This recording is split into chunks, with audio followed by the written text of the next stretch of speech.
Hello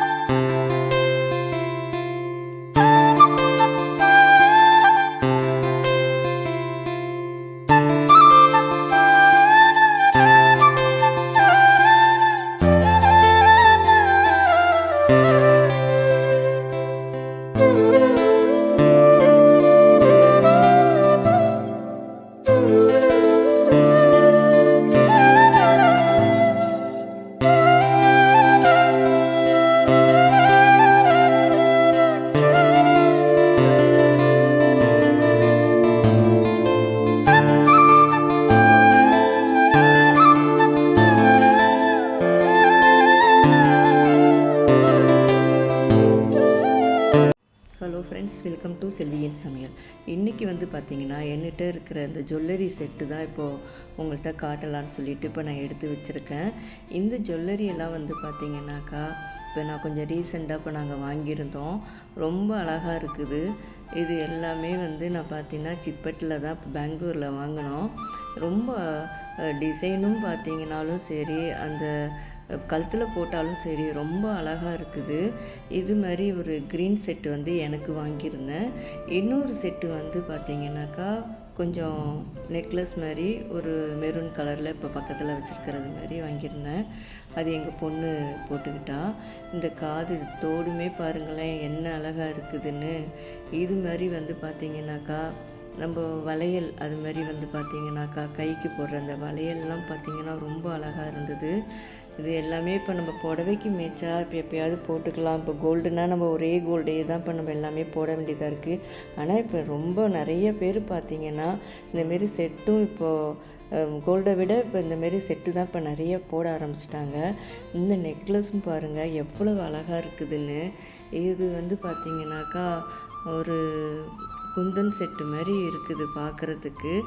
டிசைனும் பார்த்திங்கன்னா அவ்வளவு அழகாக இருக்குது. அதோடு வந்து பார்த்திங்கனாக்கா இதுக்கு ஒரு தோடும் கொடுத்துருக்காங்க. இந்த தோடும் வந்து பார்த்திங்கனாக்கா அதுவும் ரொம்ப அழகான டிசைனாக இருந்தது.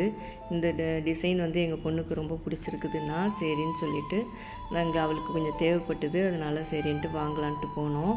அதேமாரி இந்த வளையல் பார்த்திங்கன்னா நாங்கள் இந்த வளையல் கடைக்கு போக்குள்ளார இந்த கடை வந்து ஒரு சின்ன கடை தான். சொல்லப்போனால் ரோட்டு மேலேயே தான் வச்சுருந்தாங்க. ஒரு 2-3 பொண்ணுங்க தான் இருந்தாங்க. அன்றைக்கி தான் அது ஓப்பன் பண்ணியிருந்தாங்க. வந்து எல்லாமே சீப்பாக தரோம்க்கா எடுங்க அப்படின்னு சொல்லிகிட்டு இருந்தாங்க. சரின்னு சொல்லிட்டு பார்த்தோம். எங்களுக்கும் ரொம்ப பிடிச்சிருந்தது. அவங்க 600 என்னமோ சம்திங் சொன்னாங்க. அப்புறம் நாங்கள் 500 கேட்டோம். அக்கா ரொம்ப கம்மிக்கா அப்படின்னாங்க. பரவாயில்ல கொடுமா அப்படின்னு சொல்லிட்டு அப்புறமா கொடுத்துட்டாங்க. அன்றைக்கி தான் ஓப்பன் பண்ணியிருக்கோம்க்கா, நீங்கள் வெளியில் சொல்லிடாதீங்க அப்படிங்கிற மாதிரி சொல்லிவிட்டு அது மாதிரி கொடுத்தாங்க. அதில் ஒரு 2 செட்டு வாங்கினேன்னு நினைக்கிறேன். அந்த மாதிரி வாங்கிட்டு அதுக்கப்புறமா அந்த தலைக்கு போடுற கிளிப்பும் அதுமாரி பார்த்திங்கன்னா வாங்கினோம். இதெல்லாம் தான் இப்போ நாங்கள் ரீசெண்டாக வாங்கினோம். நான் இப்போ ரொம்ப நாளாகிட்டு வந்து இந்தமாரி வைக்கிற செட்டெல்லாம் போட்டு, ஆனால் இப்போ ரீசெண்டாக இதை பார்க்கக்குள்ளே எனக்கு ரொம்ப பிடிச்சிருந்தது. இப்போ நிறைய பேர் ட்ரெஸ்ஸுக்கு தகுந்த மாதிரி இந்தமாரி வசதியாக இருக்கிறவங்களே இப்போ மேட்சிங்காக இதுமாரி போடுறது தான் இப்போ நிறையா ஃபேஷனாக போயிடுச்சு. இப்போ உங்களுக்கு இந்த கலெக்ஷன்ஸ் எல்லாம் பிடிச்சிருக்கா பாருங்கள். இதோட செட்டோட ரேட்டெல்லாம் வந்து பார்த்திங்கன்னா 1800 வந்திருந்தது. அந்த மெரூன் கலரு, க்ரீன் கலர் வந்து 2000 வந்திருந்தது. க்ரீன் கலர் வளையல் வந்து பார்த்திங்கன்னா 450, ரெட் கலர் வந்து 500, இந்த கிளிப்பு வந்து 350. இவ்வளவு தாங்க இந்த கலெக்ஷனோட ரேட்டு. இப்போது நெக்ஸ்ட்டு ஒரு சமையல் வீடியோ பார்ப்போம். இன்றைக்கி வந்து நம்ம பாசிப்பருப்பு தோசை செய்ய போகிறோம்.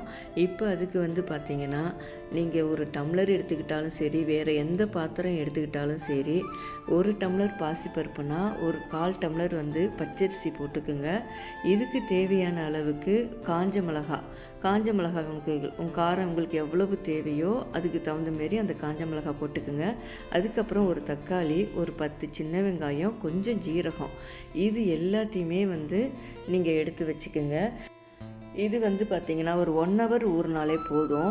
இதை நம்ம அப்படியே டைரெக்டாக நம்ம மாவை அரைச்சிட்டு வந்துட்டு ஊற்ற வேண்டியதான். இப்போ நான் கொஞ்சம் கொஞ்சமாக அந்த மாவு எல்லாத்தையுமே நான் கொஞ்சம் கொஞ்சம் அரைச்சிட்டு வந்துட்டு இதில் தேவையான அளவுக்கு உப்பு போட்டுக்குங்க. இப்போ காஷ்மீர் சில்லி மிளகாய் இருந்தாலும் நீங்கள் அதில் ஒரு 4, இப்போ நார்மல் மிளகாய் ஒரு 4 இப்படி போட்டு கூட நீங்கள் அரைக்கலாம். அது மாதிரி போட்டு அரைச்சிங்கன்னா ரொம்ப தோசை கலராக நல்லா ரெட் கலராக நமக்கு நல்லா கிடைக்கும். இப்போ என்கிட்ட அது இல்லைங்கிறதுனால நான் நார்மல் மிளகாய் போட்டு தான் இப்போ அதை அரைச்சிருக்கேன். இதுக்கப்புறம் பார்த்திங்கன்னா 2 கேரட்டு, 2 பெரிய வெங்காயம், இதை நல்லா கொஞ்சம் கேரட்டை செத்தி வச்சுக்கோங்க, நல்லா துருவி வச்சுக்கோங்க. வெங்காயம் நல்லா பொடியாக கட் பண்ணி வச்சுக்கோங்க. கொஞ்சம் கொத்தமல்லி தழை, இது எல்லாத்தையுமே நீங்கள் ரெடி பண்ணி ஒரு பிளேட்டில் வச்சுக்கோங்க. இது நார்மலாக நம்ம தோசை மாரி இன்னும் கூட கொஞ்சம் தண்ணி ஊற்றிட்டு நல்லா மெலிசாக முறுமுறுன்னு ஊற்றி எடுத்தாலும் நம்ம எடுக்கலாம். அப்படி இல்லாட்டினா நம்ம கல் தோசை மாதிரி தான் இப்போ நான் ஊற்ற போகிறேன். இப்போ கல் தோசையில் பார்த்திங்கனாக்கா குட்டியாக மீடியமாக ஊற்றிட்டு இப்போ நம்ம கேரட்டு துருவல், வெங்காயம், கொஞ்சம் கொத்தமல்லி இலை, இது எல்லாத்தையுமே நம்ம போட்டு இப்போ எடுக்கக்குள்ளார அது டேஸ்ட்டு ரொம்ப நல்லாயிருக்கும். இது மாதிரி இப்போ நான் எல்லாத்தையும் ஊற்றி எடுக்கிறேன்.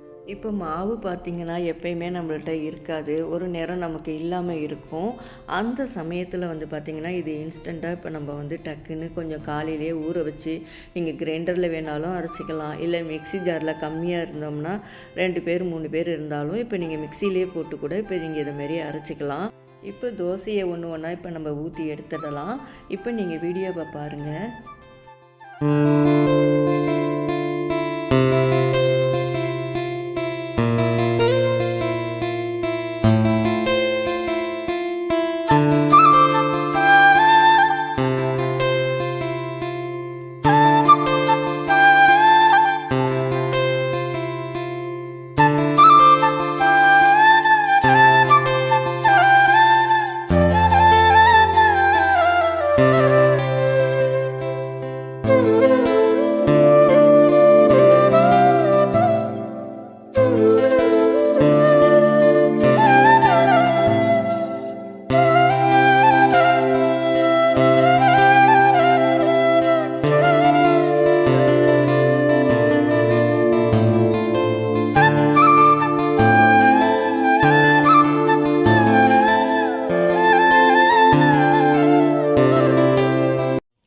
இப்போ எனக்கு பார்த்திங்கன்னா நார்மலாகவே குக்கிங்கில் ரொம்ப இன்ட்ரெஸ்ட்டு, சின்ன பிள்ளையிலேருந்தே பயங்கர இன்ட்ரெஸ்ட் இருக்கும். வீட்டில் என்ன செஞ்சாலும் நான் சின்ன பிள்ளையாக இருக்கக்குள்ளே யார் எங்கள் பெரியம்மா, எங்கள் அம்மா எல்லாம் செய்யக்குள்ளேலாம் இவங்கெல்லாம் எப்படி செய்கிறாங்க என்ன ஏதுன்னு பார்ப்பேன். அதேமாரி எங்கள் பெரியம்மா தான் எனக்கு சமையல் சொல்லி கொடுத்தது முழுக்க. எங்கள் பெரியம்மா தான் எனக்கு பெரியம்மா தான் சொல்லி கொடுத்தாங்க. அவங்க சூப்பராக சமைப்பாங்க. அவங்கக்கிட்ட நிறைய கற்றுக்கிட்டேன். நான் சமைக்க முக்கால்வாசி கற்றுக்கிட்டது நான் அவங்கக்கிட்ட தான் கற்றுக்கிட்டேன். அதுக்கப்புறம் பார்த்திங்கன்னா அப்புறம் புக்ஸில் வரதெல்லாம் இப்போ நானாக புதுசாக இருக்கிறதெல்லாம் அப்படி பார்த்து செய்ய பழகினேன். அந்தமாரி செய்யக்குள்ள நமக்கே ஒரு இன்ட்ரெஸ்ட் அந்த சமையல் மேலே பயங்கரமாக இருக்கும். இன்ன வரைக்குமே எனக்கு யாராவது ஒன்று புதுசாக செஞ்சாங்கன்னா அதை நம்ம செஞ்சு பார்க்கணும் அப்படிங்கிற அந்த ஆர்வத்தோடு தான் இப்போ நான் செய்வேன். ஏதாவது ஒரு டிஷ்ஷு செஞ்சுட்டு பசங்கள்கிட்ட நல்லா இருக்கா, வீட்டுக்கார்ட்ட நல்லா இருக்கான்னு கேட்டால் சூப்பராக செஞ்சுருக்கேன்னு சொல்லுவாங்க. அப்போ நமக்கு ஒரு சந்தோஷம் இருக்கும். இன்னும் நிறைய செஞ்சு கொடுக்கணும், நல்லதான்னு தோணும். இப்போ இந்த மாதிரி தோசையெல்லாம் பார்த்திங்கன்னா உடம்புக்கு ரொம்ப ஹெல்த்தியானது. இது மாதிரி நம்ம காசு கொடுத்தா கூட இப்போ வெளியிலலாம் இப்போ நம்மளால் வாங்கி சாப்பிட முடியாது. எல்லா தோசையும் கிடைக்கிற இடத்துல ஒரு சில இடங்களில் தான் கிடைக்கும், எல்லா இடத்துலையும் நமக்கு கிடைக்காது. அதனால் இதுமாரி உள்ளதெல்லாம் ஹெல்த்தியானதெல்லாம் நம்ம வீட்டிலையே செஞ்சு சாப்பிடலாம். வாரத்துக்கு ஒரு முறை செஞ்சு சாப்பிட்டு பாருங்கள். நம்ம இப்போ வெளியில் போனால் கூட இப்போ முடக்காத்தான் தோசை, இன்னும் நிறைய தோசையெல்லாம் கிடைக்கும். அப்போ கூட அதை சாப்பிட்டுட்டு நல்லா இருந்துச்சுன்னா அந்த அக்கா கிட்டே போய் நான் சொல்லிட்டு வருவேன், அக்கா ரொம்ப சூப்பராக பண்ணியிருக்கீங்க, நல்லா இருக்குக்கா அப்படின்பேன். அவங்களுக்கு அதில் ஒரு சந்தோஷம் இருக்கும். எப்பயுமே ஒரு பாராட்டுங்கிறது ஒருத்தங்களுக்கு கொடுக்கக்குள்ளார அவங்க செஞ்சவங்களுக்கு அவங்க நமக்கு இப்படி சொல்லிட்டு போனாங்க அப்படிங்கிற மாதிரி ஒரு சந்தோஷப்படுவாங்க. உண்மையாலையுமே அந்தமாரி நம்ம ஒரு ரோட்டு கடையில் நம்ம என்றைக்கோ ஒரு நாள் நம்ம வெளியில் எட்டி தூரத்துல எல்லாம் போக்குள்ளையெல்லாம் வாங்கி சாப்பிட்றோன்னு வச்சுக்கோங்களேன், அவ்வளோ டேஸ்ட்டாக இருக்கும். நம்ம அதனால் மனசில் பட்டதை நான் டைரெக்டாக சொல்லிவிடுவேன். அது அவங்களுக்கும் அது ஒரு சந்தோஷமாக இருக்கும். இப்போ இந்த வீடியோ இதோட நமக்கு முடியுது. என்னோடய சேனலை பார்க்குறவங்க எல்லாரும் என்னோடய சேனலுக்கு சப்ஸ்கிரைப் பண்ணிக்கிங்க. என்னோடய வீடியோவுக்கு ஒரு லைக்கும் கொடுங்க. இப்போ நீங்கள் இதுமாரியெல்லாம் கொடுத்தீங்கன்னா தான் அடுத்தடுத்த வீடியோ போடக்குள்ளார எங்களுக்கு அது ஒரு மோட்டிவேஷனாக இருக்கும். இன்னும் நம்ம நல்லா பண்ணணும், இன்னும் நல்லா பண்ணி போடணும் அப்படிங்கிற ஒரு மைண்டில் நமக்கு தோணும்.